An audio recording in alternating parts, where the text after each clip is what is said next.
Thank you for watching the Money Making Money podcast with your host Mark Anderson, Albert Ceja, I'm George Applicano, and then my special guest Templeton Walker. What's up, guys? Thank you for having me.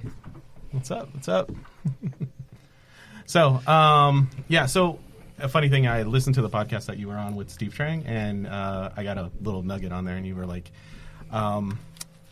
gosh, and you said it so perfect, and I had it written down, and I forgot it. So it says the greatest thing that you could give somebody is your time.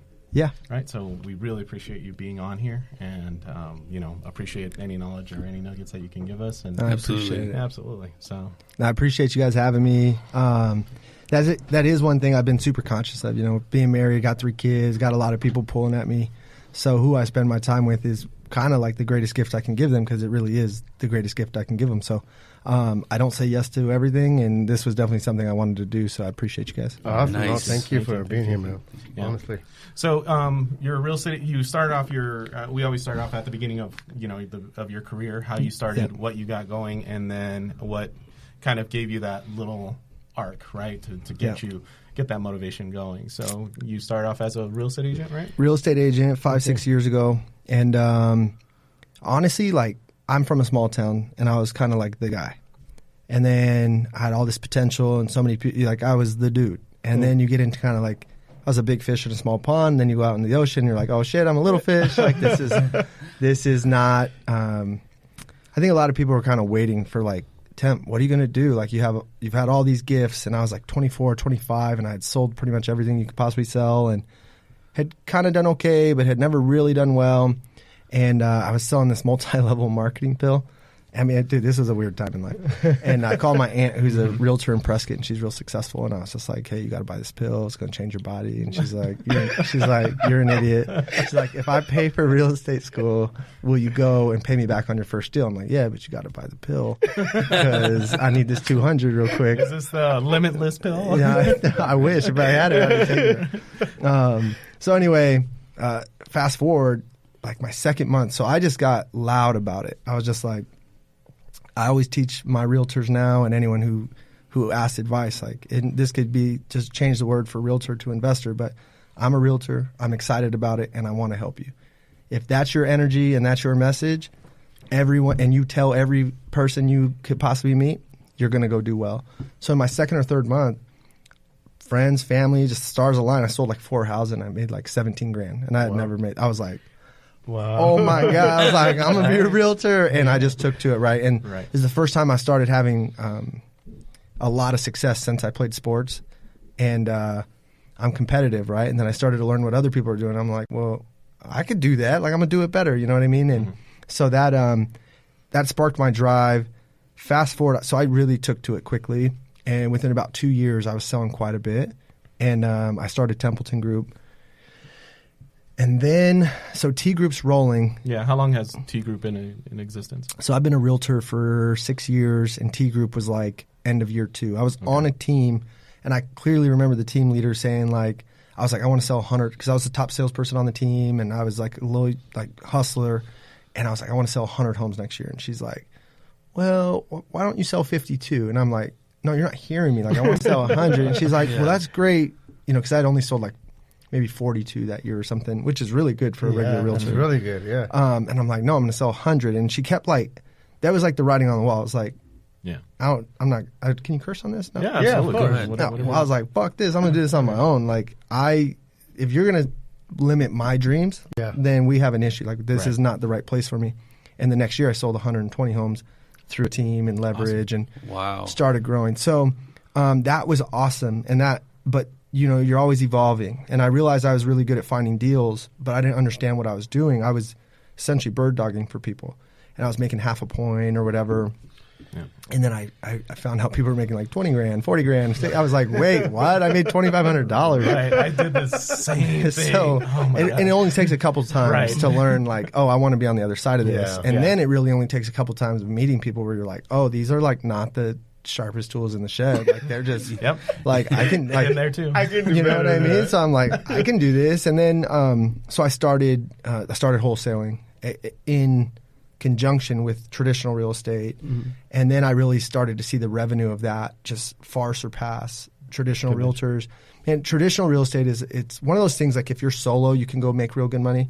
But once you get to this certain team level, these team leaders, man, and I've been one of them, you make all this, you make so many sales, you know, but you don't actually make much money because it costs money. It takes all this, but you're standing on stage and everyone's telling you you're amazing. And inside you're like, I'm broke. Like, so if I wasn't wholesaling and flipping, my revenue would not be anywhere near it is.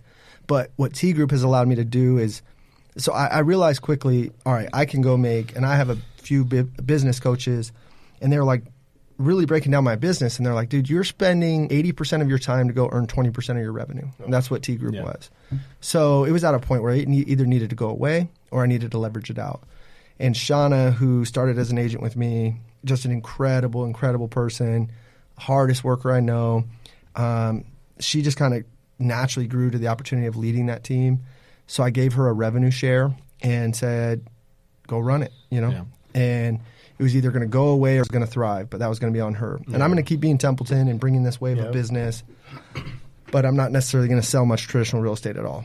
And, you know, last year we sold over $40 million worth of real estate. So, and I spend, you know, a few personal clients here and there, but really Shauna helps on most of that. And we meet on Tuesday mornings. We met this morning for half hour, and that's about it for a $40 million producing company. You guys go over your That's amazing. So you guys go over your KPIs, just real KPIs. You know, what's our revenue in? What's our expenses? What's our projections? What does she need help with? I've also given her opportunities where she flips homes with me. So you know, she raises the capital, but then she really wants to learn that space. So anyone in my world, I try to give them multiple avenues to go create revenue. Too often the guy on top or the gal on top, they want everyone to make their wage and fall in line. And like for me, it's like, all right, if I can go eat on 20 different trees, come with me and let me show you how I do this.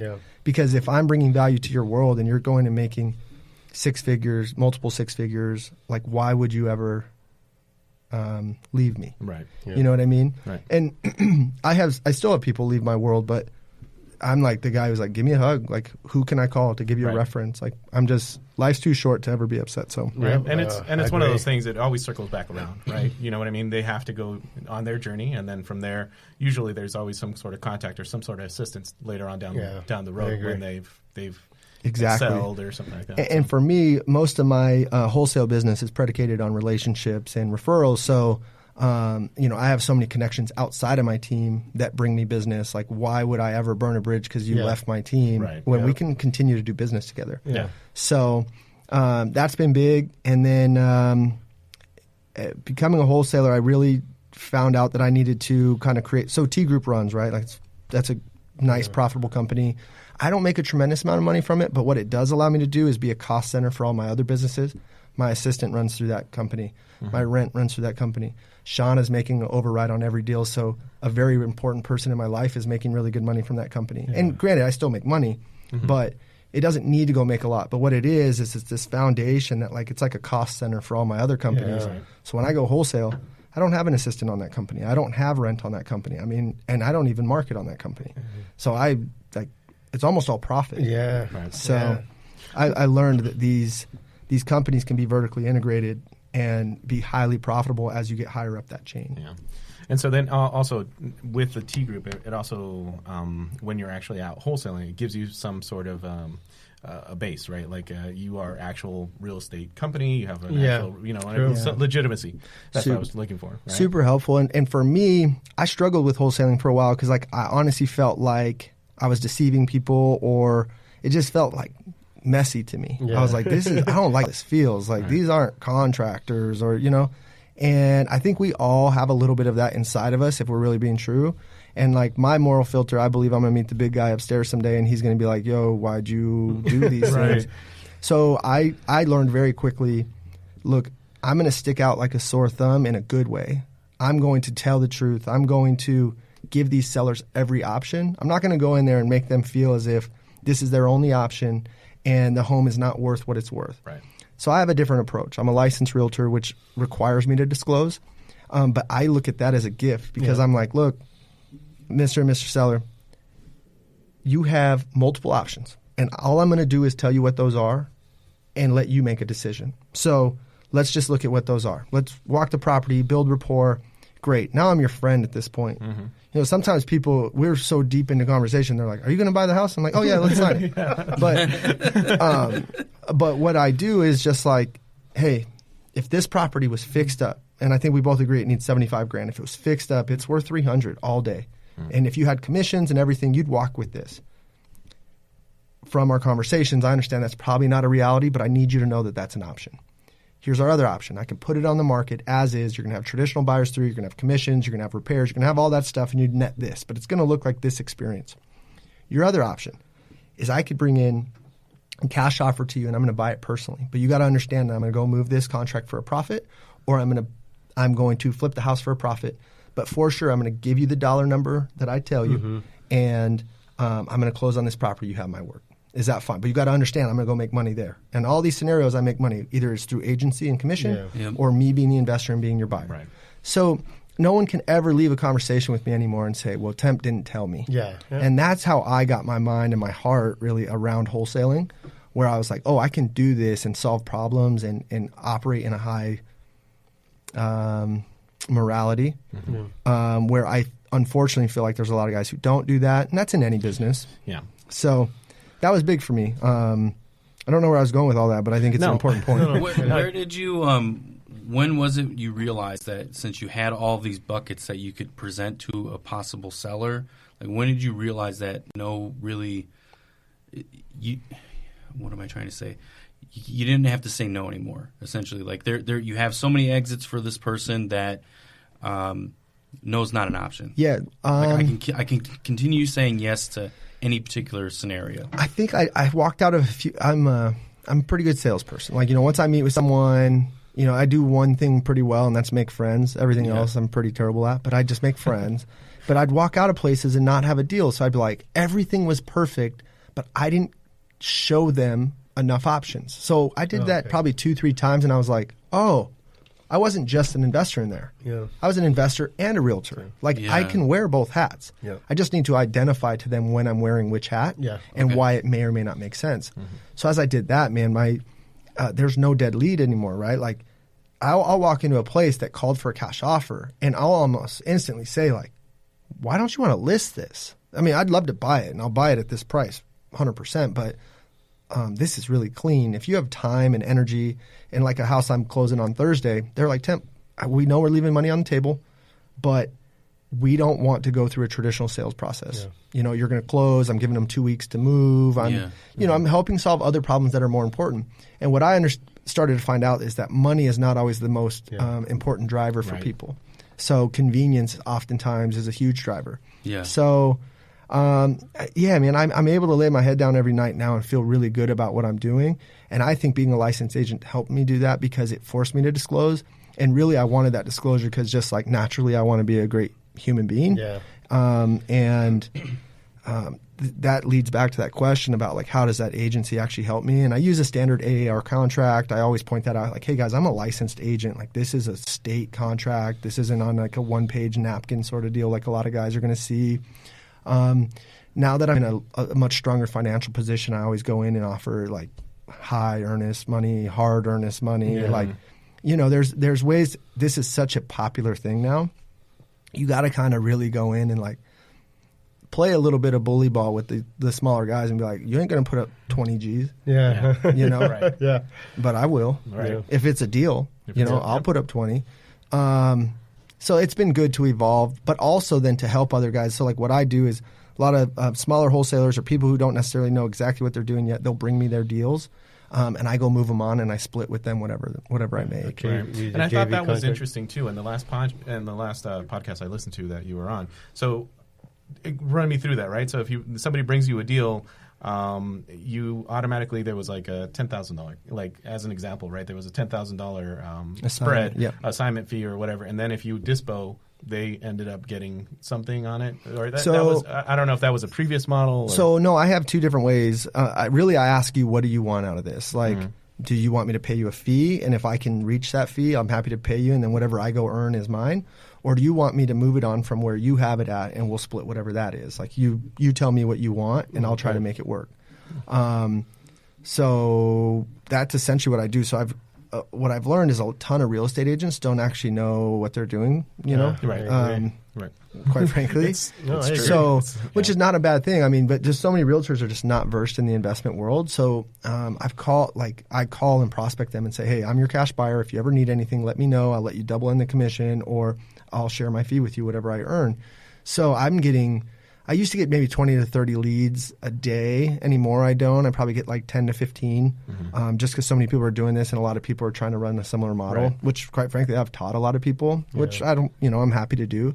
And we'll get into your mentoring thing later on in the podcast. Oh, for sure. Yeah. So, so I'm happy to do that, but I'll see 10 to 20 deals a day, and like last year I did 98 wholesales and 31 flips, and I didn't spend any marketing. Yeah, that's awesome. Wow, nice. So- Very nice.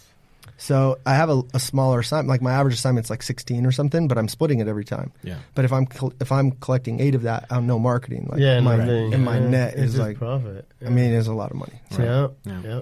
And then you go flip, like people don't understand. After you wholesale, there's more money to be made there. So Yeah. if you can learn that skill set, even at a moderate level, and you can commit to deals and take down what you need to, you have another $250 to $500 a year in revenue sitting there. Yeah. If you're willing to put in the work. Yep. We learned that this past year.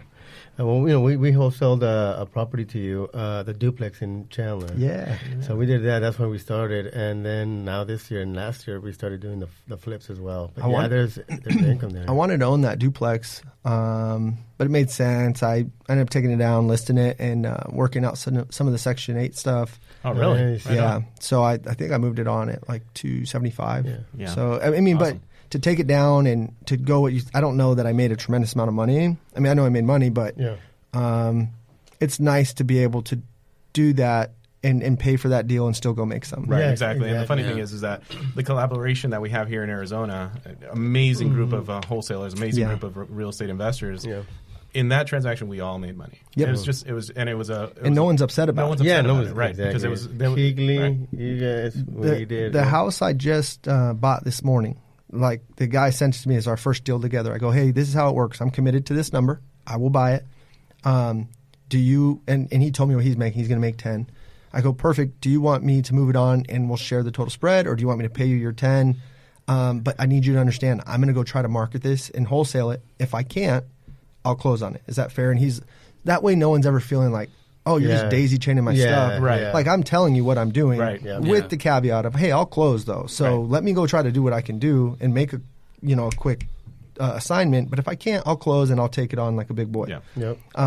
I think people appreciate that when you tell them. I didn't always used to do that in the past, and some people would be like, "Oh man, you sold that deal," and I'm like, "Well, yeah, I thought you knew." Right. Like, so Right, it's part of the business, You right. learn, Right. you Yeah. learn to just really, man, honesty is always the best policy. I Yeah, don't care yeah. what you're doing. So Yeah. I just tell people, and I've had people be like, "Well, I don't want to sell it to you." I'm like, "Okay, so if you're looking for 10, what's the harm in me going to making some money?" We're like, "Well, then maybe I could go sell it." Well, I'm like, "Then go sell it for more." Yeah, I know. Right. Exactly. What do you- like I agree.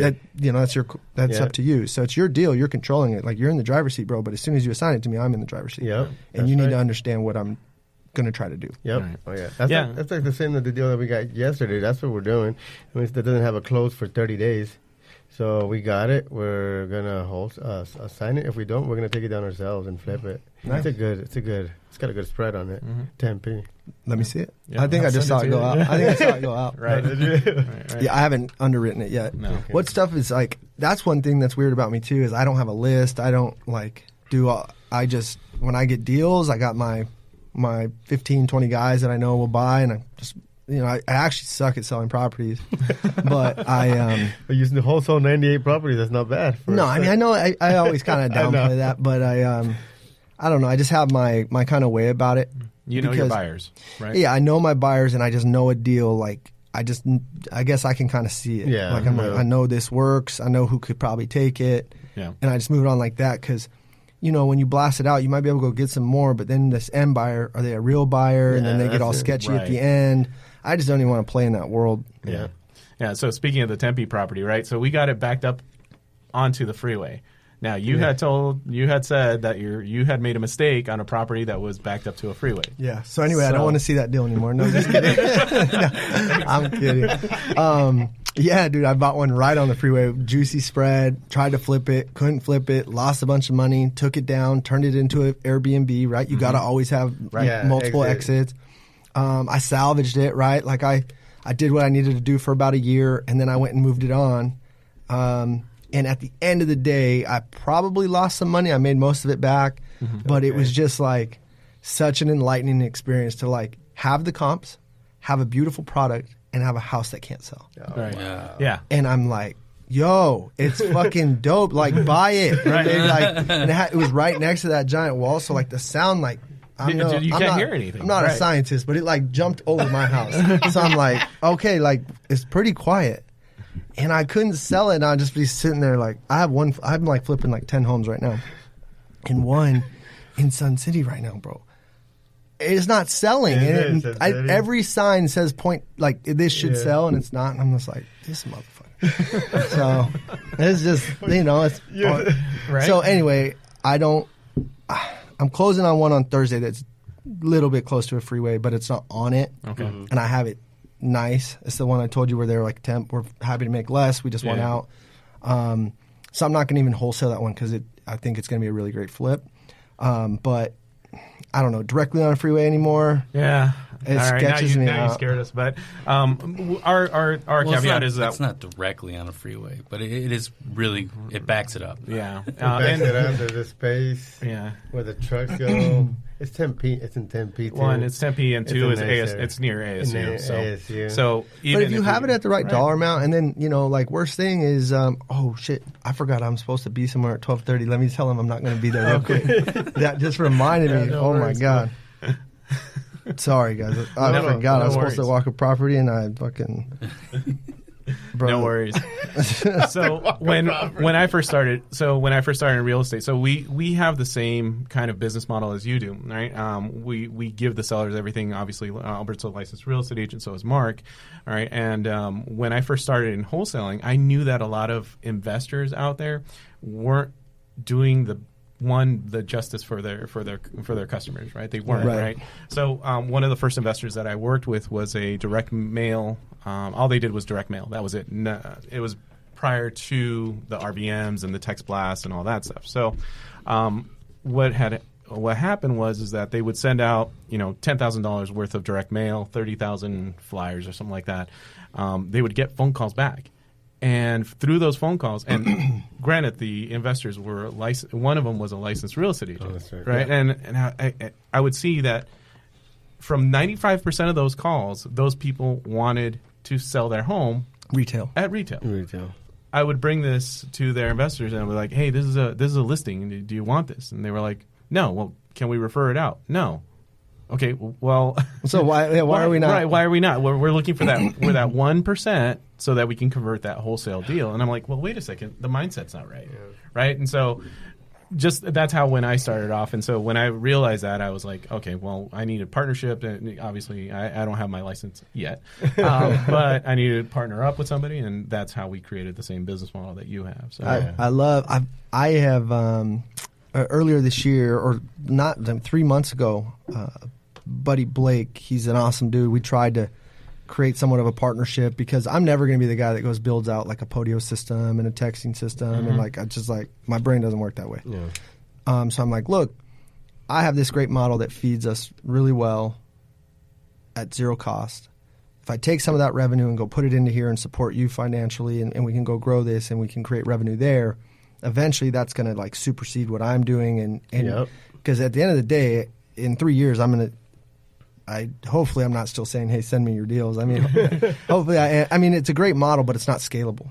Yeah. It's highly profitable, but it's not scalable, what I'm currently doing. So that's what was my thought. But, and me and Blake are dear friends, but just partnership is hard, right? And it's like, especially for me anymore, I've grown this thing that like is highly, highly profitable. So for me to give up half of it to go join or grow anything else, it's like kind of doesn't pencil. Have you read the book Rocket Fuel? I have. You have, right? Yes, so I have, and That's visionary integrator. Integrator, right? Yeah. And I forgot the other two, but I know I'm a visionary. Right, exactly. So, right, and similar, right? Visionary, integrator, and then I forgot what the other two were, but I'm going to read it again, right? Because there are components, right? And that's the whole thing. If it doesn't mesh, right, it just doesn't mesh. So for me, like, we're always evolving, right? So like I was telling you, I'm trying to do less deals this year and have a higher focus on different things in my life. But one of which is buying large apartment complexes and commercial buildings. So really educating myself and becoming extremely good at underwriting those type of deals. And sometimes, so like that's like my next thing. And what I'm learning in the multifamily commercial space is it's not a solo man job. Mm-hmm. Like it requires partnership. You got to have an underwriter. You got to have a fundraiser. You got to have an operator. Like one guy can't go do it all. And I've always wanted these great partnerships and to like create a team because I grew up playing sports and I love leading. But when things don't start, and I know this about myself, when things don't start going well, my natural reaction is to be like, give me the ball and get the fuck out the way, and I'm gonna solve this. And I mean, that's probably just something I'm gonna have to really develop and work on as I enter this next space because I can't do it alone. Yeah, you can't do it all. Exactly. Lamar Jackson, right? Yeah. type thing. I got the ball. I'll take care of it. Right? Yeah, get on my back and I'll carry us. And it's just it's not a very efficient way to do things. Yeah. So we're each trying to get better every day, and that's something I definitely got to get better at. You took the major step already in realizing, like, I can't do this by myself. Yeah. Like, I need to do this with partners, and now you have to just find the right people, right? Right, because some people, they never even are aware enough to understand that they need it, and then, like, you can't teach someone that doesn't want to be taught. Yeah. Like, so for me, I think I've done a pretty good job of being self-aware and trying to be humble enough to say, all right, I don't have all the answers. Quite frankly, I have like no answers. So I need to seek those out and find those that can complement what I do and that are doing better than me so I can, learn from them. Yeah. So go ahead. And is that how you're getting, like, I mean, to underwrite more, duplexes, that's small, but you said apartment complexes. Yeah. To underwrite those, I mean, that's a pretty big step. I mean, are you doing it yourself just by reading? Or are you going to somebody to mentor you for that? So I've learned, I have different real estate coaches. I've invested in different programs. Okay, there's some guys like Michael Blanc, Tim Bratz, some different guys who can give you, and I'm not like a spreadsheet wizard guy. Like, I know like how to turn a dollar into 10, but I can't really like figure out like an algebra problem or something. You know what I mean? So that's a struggle for me. I'm more of like a hunter killer, like go find deals guy. But you need to be proficient at that to at least see if the deal has legs, and then you can speak to it to the broker. And these commercial brokers, they're a little bit more astute than our standard realtor, and they expect that out of you. So. To answer your question, I underwrite them myself, and then I have another buddy he's one of the best business minds I've ever met, and he works in another job, but on the side, he helps me underwrite and, potentially invest in these deals. Oh, nice. So what we've learned so we buy small 2 to 8 multifamilies, right? And then we're trying to make that jump as well to get into larger multifamilies. And luckily, I've ran into a developer, right? A developer has actually given me insight in regards to overall cost, right? So, and the funny thing is that is it going to make you more money? Like the standard statement that he says, is it going to make more money to build a new one, or is it going to make more money the way that it's already set up? If you look at it from that point of view, then all of a sudden everything kind of falls into line. I'm like, okay, that kind of. I want to chat with you about the development piece because that's obviously a dream of mine and a goal of mine. But what I unfortunately haven't got into the nuts and bolts of like all the cost. And when you underwrite something, I'm putting in a build cost there, but I'm quite frankly I'm guessing. I'm like, well, I don't know, this much a foot, you know. This one guy said this is what it costs to build, So you're like you're like, all right, am I going to go risk $1 million on that? Yeah, and then it's a different mindset as well, right? So do a flip, right? You have a contractor, and the contractor understands, okay, this is the price of cost of whatever Home Depot is, right? When you have a developer, they're getting their money, they're getting their materials for something else. The cost is completely different. And by bulk, distance and time, all of those things have a different. And I think that's just like I did my first real estate deal. I didn't know what the hell I was doing. I did my first wholesale deal. I didn't know what the hell I was doing. I did my first flip. I didn't know what the hell I was doing. And you got to go out there and do it. You got to, if you don't take action, you know, this is a progress is a messy job. Yeah. Because those who do it perfectly clean aren't making much progress, in my opinion. So, you gotta just take calculated risk. I'm saying hedge your bets and make sure you're trying to make really good decisions. But at the end of the day, you need to make them and take action. Yeah. Right. And even I heard on another podcast, right? Some guy, he got into his first deal was a 100-unit project, right? But from that 100-unit project, he only ended up making 5%. Now the whole thing is that he didn't lose any money, right? He ended up making 5%, but he got the knowledge and the contacts to make that deal happen. Right. And so the money is irrelevant because at that point now he understands what it takes to get that next deal. Yeah, right. And the next deal will be profitable. Well, now it's a lifetime of earning. Yeah. You either, on every deal you earn or you learn. Right. That stupid Sun City deal I'm about to learn. I don't know what I'm going to learn from it because the fucking deal was supposed to work. Yeah. The first wholesale deal that I helped with you guys on, as soon as we got it locked up, the first thing I said was, this is a great learning experience because I was not happy with some of the end result. Right. No, it's perfect. Like, honestly, I'm weird. Like, when I go through hard things, I try to really savor those moments and feel it and be within it and be like, all right, this is life. Like, life has these moments of fucking stress and panic. And when you really embrace that and almost appreciate those moments, then when you go have the really sweet moments, they're that much sweeter, you know? So exactly. I kind of get weird on that sort of stuff. No, it's fine. It's fine. I just get angry and pissed off and I break shit. I'm the one that gets like, oh man, says you don't work out. Come on, bro. We gotta do this. We gotta do this. Oh no, come on, man. I'm the worry one, man. See, I just kind of like, I'm weird. I'm kind of like, damn, like I don't like the pain, but I'm kind of just like, I can appreciate it. Yeah, in the back of your mind, you're always like, I'm going to learn from it, right? And I'm going to figure out a way to get out of it. You can't fail if you don't quit. Right. So, and for me, like, dude, like my hero Kobe just passed, and he's the perfect example of just the definition of hard work, and you can have all the talent in the world, but too many people just rely on that. Like, you got to work like you're the last guy on the bench. You got to work like you have no talent. And that's one thing that I know I can always control. There's people smarter than me, better looking than me. They might have all these things over me, but they're not going to outwork me. Mm-hmm. They're not going to have better energy than me, and they're not going to have a better attitude than me. Because the glass can always be half full. Yep. You know what I mean? Right. Well, nobody says, send me your deals like you do. Yeah, send me your deals. And then makes like natural light videos. That's awesome. That was a great video. I appreciate it. So, can we add that onto the back of this or the link on that? Okay. Oh, man. I just try to have fun because like so many realtors and real estate investors, it's so just like, I wouldn't want to watch what they're doing. Not that I'm not interested in them but it's just boring content. Yeah. So like for me, I just flipped it on its head. I'm like, I'm just going to entertain people and at the end be like, oh, by the way, I do real estate. Like, send me that shit. Yeah. But in this 30 seconds, I'm just trying to make you laugh. Right. And it's been good for me. It always keeps people top of mind. And then they're like, all right, if he's doing well enough to just be a fucking idiot all the time and still, like, he must be doing something right. So I actually had my first commercials.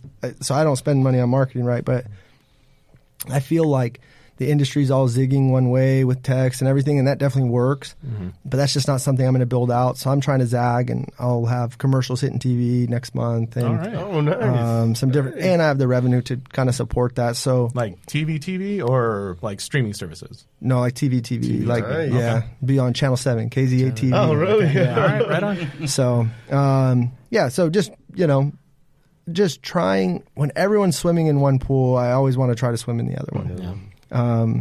If it wasn't for wholesaling, I probably wouldn't go to TV. But unfortunately, a lot of the people we meet in wholesaling are not making great decisions. Mm. And I feel like they may be watching antenna TV in the middle of the day. Right. Like there's a reason why you're about to lose your house in a week. Yeah. That commercial right during like the soaps or like The Price is Right. That's right where it is, MASH. Dude, that is brilliant. That is brilliant. Just always trying to think outside the box. And then, I'm running, for a while, T Group was running at such a high expense. I had all my companies flowing into one bucket. And I didn't realize that like T Group really wasn't making money. It was way too high expense, and I was pretty much just like solving it by being a good wholesaler and flipper. Oh, wow. And so within 2 weeks, I cut my expenses down from 30 G's a month down to 8, which is where I sit now. And that was a difficult and painful process to do. But now I can be profitable so easy.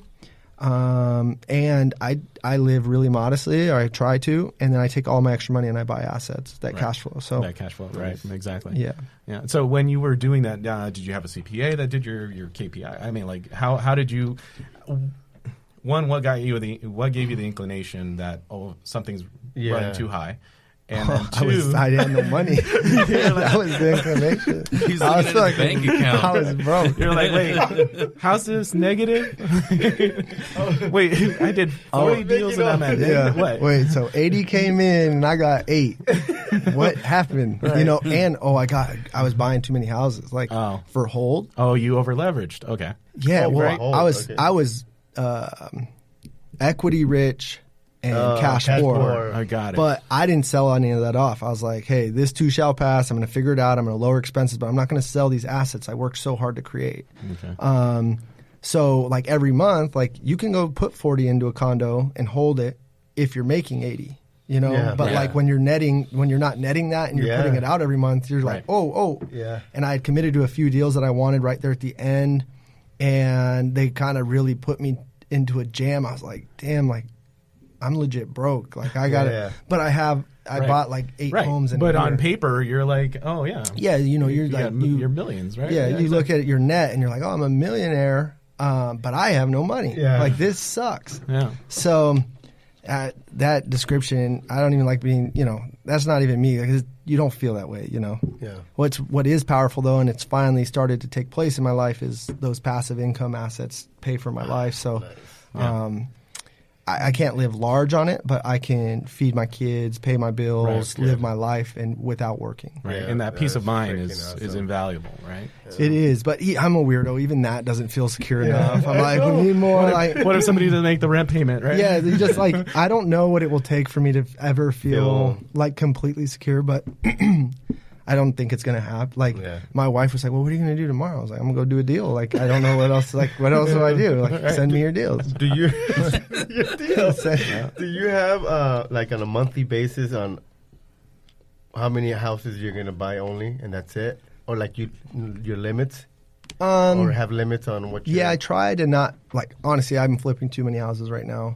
I would really love to be flipping 4 or 5 at a time, but it's just kind of naturally happened to where I'm at 9 or 10 right now. Okay. I just signed right before here, so one will close out tomorrow. That's great.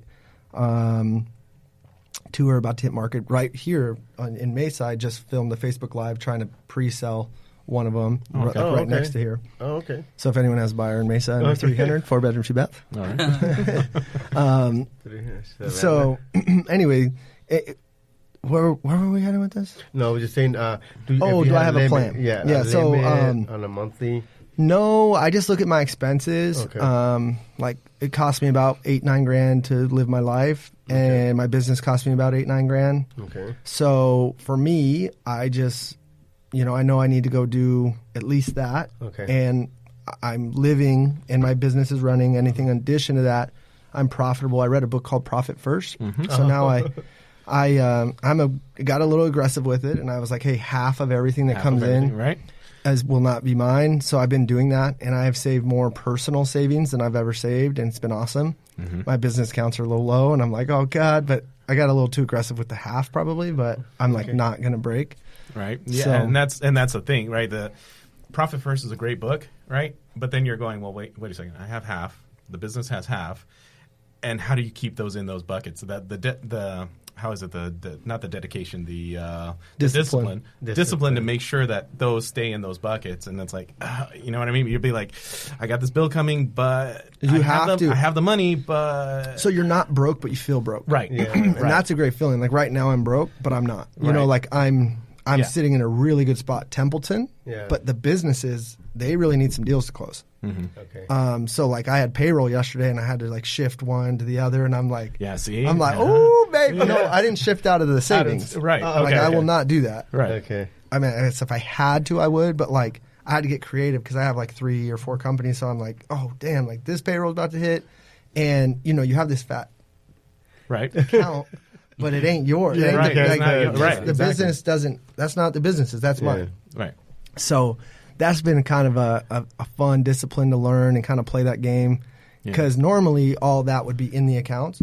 All in one But account. then you don't have any pressure. Right. You feel good. And you're just like, it kind of keeps, comfort is like the thief of like movement. Yeah. And right now, bro, I need some deals because the business accounts are hella low. So I'm like, let's go. Right, exactly. But- so send him your deal. Yeah, send him your deal. Oh, I'm on a dick. Oh, wait, I forgot the song, but it's fucking good. But anyway, but I locked one up today. I think I have 4 in escrow. So like in January though, I think I've done 7 wholesale and I'll close 2 flips. Like that. And then T Group probably closed 15 deals. So yeah, it's a good business. But my dumb ass, everything has to like. I have like no plan of like slow progress. Like I think I have to solve everything today. And I always have 0 credit card debt, and I had to do some like data spend, and I had like 22 grand in credit card debt, which I never have that much. Like seeing that like killed me.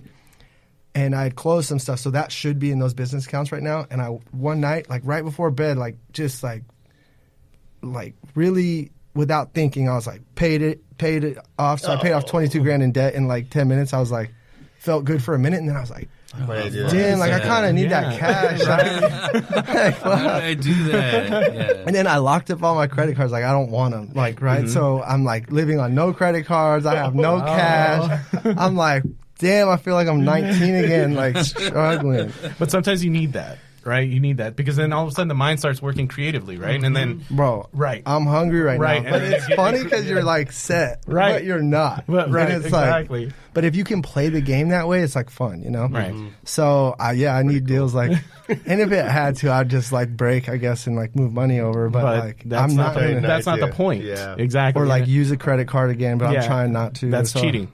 I'm not going Right. to. Yeah, I can't. So like, it was like a month ago when I first started, and I got way too aggressive on the profit first, and I had my first ever insufficient funds fee on a business account. I was like, oh my god! I was like, what am I doing? But it's been cool. Yeah, that's pretty I cool. know, and it's a learning experience, and we're doing it as well, right? And so it's just one of those things. It's a learning experience and dedication to doing it and keeping it. Is just But if I stay this disciplined, dude, that account by the end of this year, Oh, yeah. Oh, It's it's gonna gonna be be major. nice. it's Right. gonna be And- juicy. right, Yeah. exactly, and it's back to the investor mindset, right? Because would you have something rather today, a small piece of something today, or would you rather have a larger piece of something later? That delayed gratification is huge. Oh, yeah. You know, There you like, go. and the people that can do that. I'm actually rereading. I'm a huge reader, like huge reader. I had a son at Same. 18, so I couldn't.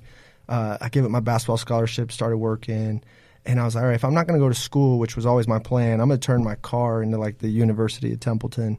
And I don't read very well, like on an actual book, because I'm like ADHD, like a motherfucker, and like I'll be Same. thinking about, Yeah. I'll be like thinking about like dumb shit, and be like, but I'm reading, and like I'll get through like 8 pages and be like, What the fuck did I just? yeah, read? I was like, man, I was thinking about Yeah. Apple Jacks tomorrow morning I or do the some same dumb shit. And I I'm just do like, audio. so if I listen, I retain it so well. And if I'm listening to something I'm passionate about, that's just like a whole nother subject. Like I just feel like our education system's fucked up because yeah. it's like, I always use this analogy, and it's not mine. I heard it somewhere, but like the test in our schooling system is to go climb this tree, and you got a bear, you got a lion, you got an elephant. The bear scurries up, the lion scurries up, and the elephant can't climb the tree, and they're like, "Oh, you're fucking dumb," Right. you know. But that's the wrong test. Yep. Like that elephant, that's not his strength. Yep. If you were supposed to be cast shade or be powerful or be protective or do these things, that elephant would thrive. Yep. So for me, for so long, I was being tested on the wrong things, and as soon as I found the material that I gravitated towards, I mean, clearly now I've done all right, you know. Yep. So I always try to like keep that in mind with my boys and with people that are struggling with certain stuff. I'm like, look, you don't have to force a square peg in a round hole. Like, find what you love and water that grass. Yeah. You know what I mean? That's great. Yeah, I like that that's great. analogy where, Yeah. and I heard that on the last podcast. It's like people are always looking, the grass is greener on the other side of the fence. Me and Trang, I we love just that. we have a one-on-one twice a month, and obviously I'm at Stunning Homes. I rep that proud, and twice a month we get together and we just talk. You know, at this point we're kind of peers, but I still look to him as a massive mentor, and we were just talking about like greatness, like because we were talking about Kobe. He'd go in the gym for 3 hours and work on reverse pivot, bank shot, like all the stuff that we did when we were 8, 9, and 10 years old. And he would do it to not like till you're just like, all right, this is so boring that it's like almost impossible to get through. And when you look at the guy who just shows up every day and just waters his little patch, and there's shiny houses over here, and he could jump to them and water that grass. He's like, no, I'm good. I'm just going to water this patch. I'm going to water this patch. That becomes the best lawn in the neighborhood, right? Because you just stick to what you're doing. But so many people splash a little water and they run over here and they got to, and they're not just consistent on the basics and just like on what gets you there. Right. So, and I bet you it's especially difficult for somebody with ADHD. Oh my God, bro! Like, yeah, I'm like, yes, I'm always. But I've learned to like booby trap my life from myself. Like, if I want to get up to the gym, I gotta put my alarm like 3 rooms over where I can hear it, but I have to get out of bed to turn it off. And then I put notes like "Don't be a bitch" like on the way to the phone, and like have my clothes out and stuff. Like, you're a hoe. Like, I'll say dumb stuff to myself, and I'm like. By the 4th note on the way to the phone, I'm like, damn, I got to go to the gym. Yeah. But if it's just next to me, I'm like, oh, turn it off. And so I've booby trapped my life to not get distracted. Like on Instagram, I have to be done for the day because I put a 15-minute time limit on there. Okay. Maybe that's why my deal flow was down, though. I haven't been saying send me your deals. Okay. So I need to like, it's a fine balance. I have a love-hate relationship with social media, Yeah. Okay. Sometimes, I don't know if you guys ever feel like sometimes you want to be the biggest star in the world and other times you want to be nobody. I'm in the same boat, yeah. I feel like it's like a necessary evil. Like there was one point in my life where like I banned all of it for a year. And it was the best, like... It's incredible, right? It was freeing, yeah. Mm-hmm. But then you realize you want to get into something like real estate, you need social media. Like my livelihood is directly predicated on my usage on that. Yeah. And my ability to share, my ability to perform. And I've been blessed to be a likable guy. Like, like some people are hard to watch. Yeah. Like, and you're like, fuck, bro. Like, I get a ton of engagement and people enjoy the material I put out, which I'm so blessed. Not everyone does, but a lot of people do. So it's like, that's one of my gifts. But I'm going to be like I don't know, like I just sometimes don't want to do it, and I'm like, bro, like that's one of the gifts. Like, why are you not watering that grass? Right. Yeah. Yeah. But I get sometimes, man, I want to be like the fucking biggest mogul you've ever seen. And other times, I'm like, give me a fucking RV and a lake and my wife and kids. And that's good. It's part of it, and we all struggle with that. And so you're not alone, right? And that's it's hard. Yeah, it's hard because we're in the same boat where. Okay, yeah, I'm posting this on social media. We get the reaction. We get all the instant gratification. Yeah, you get the dopamine hit. Yeah, exactly. And then all of a sudden later on, you're like, oh man, why do I even do that? Like, I don't feel like I want my privacy back. Yeah. Right? Oh, I kind of feel like that because I was super proud when my balance sheet hit where I hit financial freedom and like my assets are down paying for my liabilities, and I do know my stories inspire and help other people push, so I do enjoy sharing for that reason. But like that's one post in particular now where people are like, damn, like you're set, you're done, and I don't feel anywhere close near set or done, Mm-hmm. Yeah. And I'm like, damn, maybe I shouldn't have posted that, but fuck it, I mean it's too late now. It's part of the journey, right? And either way, we all appreciate it. Yeah. So no, I appreciate and hopefully people can look at it and be like, damn, if Goofball Temp could get there, like so can we. And I'm an open book, like I try. I feel bad because I get so many DMs and stuff that I can't. I bet you I could, but if I don't want to live on social media, I don't get back to everybody. Yeah. Again, protecting your time. But hopefully it helps people see a little bit of a roadmap on how to navigate some of the stuff I've done well. Like how to be an agent and an investor in tandem, how to build a portfolio, how to be a good dad and good husband. Right. Like hopefully that social media has set some of that example. Yeah, right. Yeah. And so you have a total of how many companies is it? I thought it was 6. No, so I got Templeton Group, and that just runs under Templeton Walker PLLC, but it's a DBA Templeton Group because I'm not a broker. Yeah. But I got about 20 realtors. Got South Rim Investments, which is essentially like Templeton buys houses, but I'm from the South Rim of the Grand Canyon, so it seemed to make sense at a certain point. I got Flatiron Capital, which is like I raise capital and flip homes through that. And then I got F&B, vacation rentals. So that's me and a buddy. I do a lot of creative stuff to hold assets. Okay. And we own a lot of homes around GCU, and we run them as student rentals. We own some vacation nice. rentals. But it's F&B because I wanted to name it Franks and Beans, and he wouldn't do it, so it's F&B. That's funny. So I got the 4 there. Okay, awesome. Cool. Yeah. So awesome. And so, if you don't mind me asking you about the capital, right? So when you were raising capital, how was that experience when you first started to do it, right? I didn't know my value or worth. It's like when I started a team, I wanted everyone on like a 90-10 split. Like I didn't feel like asking for what I actually needed to run a profitable company because I was like, why would they be with me? You know, I'm new. And as an investor, I was like, well, I'll give them like 80% of the profits, but I'll go do everything. If I made 20% of a flip, like that would be fucking badass. And I'm like, whoa, I'm finding the deal. I'm running the job. I'm selling the job. And like my first investors were getting fat returns. And I'm like, that's awesome. I want them to have great returns, but I want it to also be fair and in line with what I need to grow a profitable company for myself. So honestly, that's the other great thing about sharing social media is it gives people a peek into the window of what you're doing, and if you're doing it well and you're doing it with high character and you're treating people well, naturally, like honestly, I have more money than I have deals. Like right now I have people like, bro, can I please give you 50 grand? Like, and I'm like, I don't have enough. And I'm not the guy to just say yes to money and go throw it into any deal and roll the dice. Like, I want to go do really good deals and make sure we're profitable and we're hedging against the risks that are out there. Because make no mistake about it, you're risking a lot of money. Risk. So, stupid flipping Tempe right now needs all new pipes underneath it. Oh, really? Yeah. Oh. And so that 20 grand we were going to make is now going to be 8 grand. Because we got 12 grand in pipes. Like, but if you hedge deals well enough, like you earn or you learn, right? Like so we didn't go see the return we wanted, but with my investors. I had my dad invest in one, and that's another way I like help provide for my parents is give them an ability to invest in deals.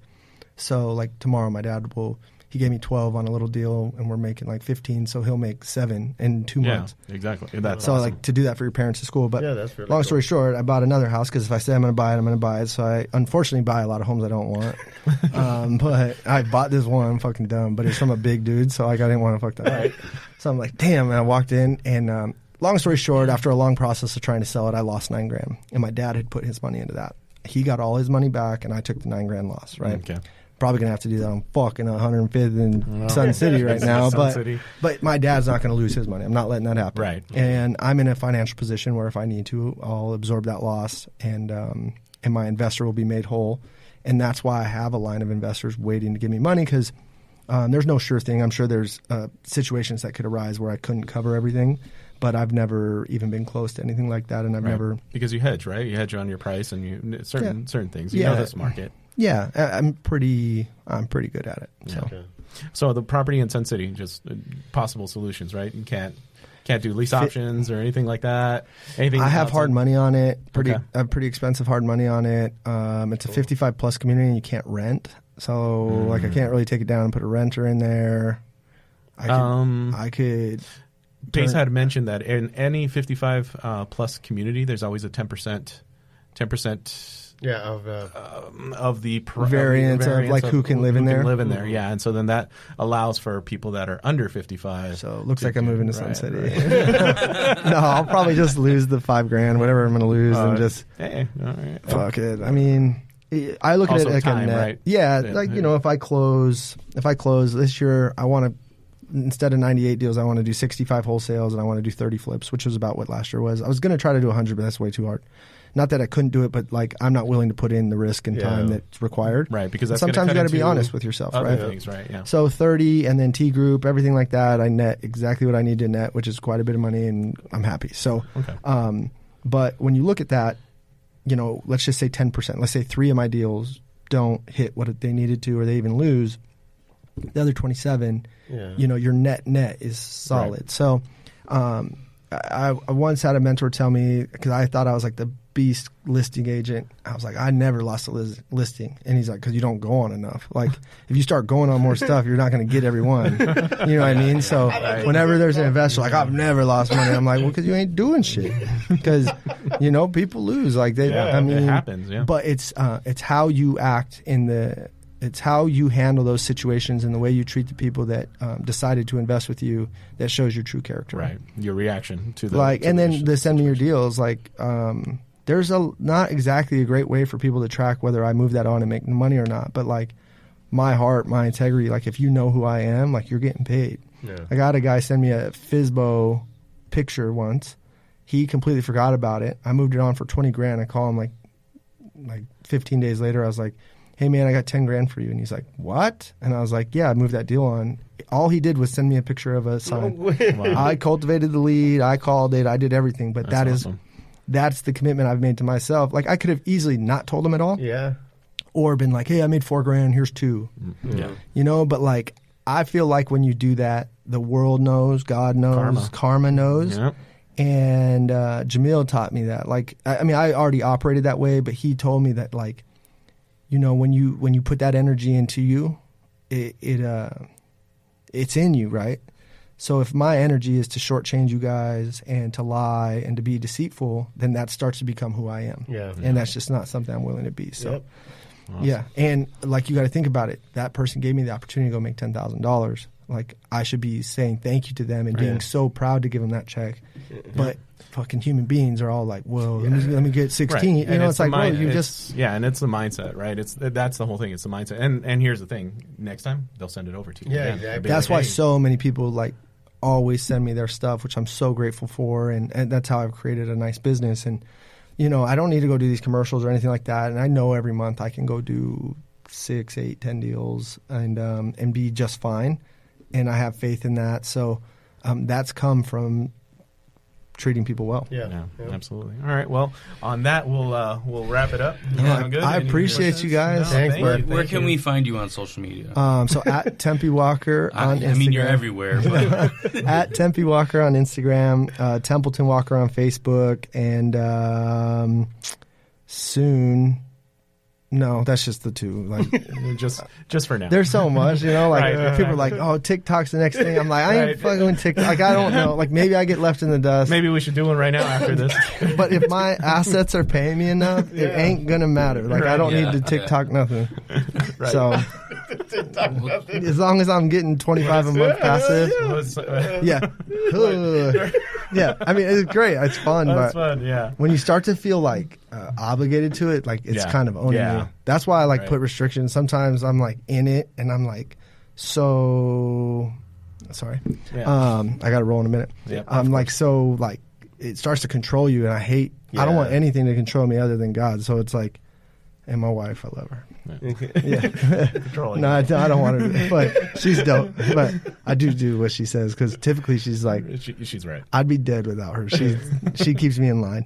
But anyway, this is like, I could talk to you guys for like 9 hours. It could be like Joe Rogan, like a 6-hour episode. Right, exactly. But I got an appointment right now. But I appreciate you guys. Same here. No, thank you for coming out, man. I appreciate you guys. Your time, yeah. Cool. All right, cool. We set, and mahalo. Mahalo. Nice. Awesome. Good episode.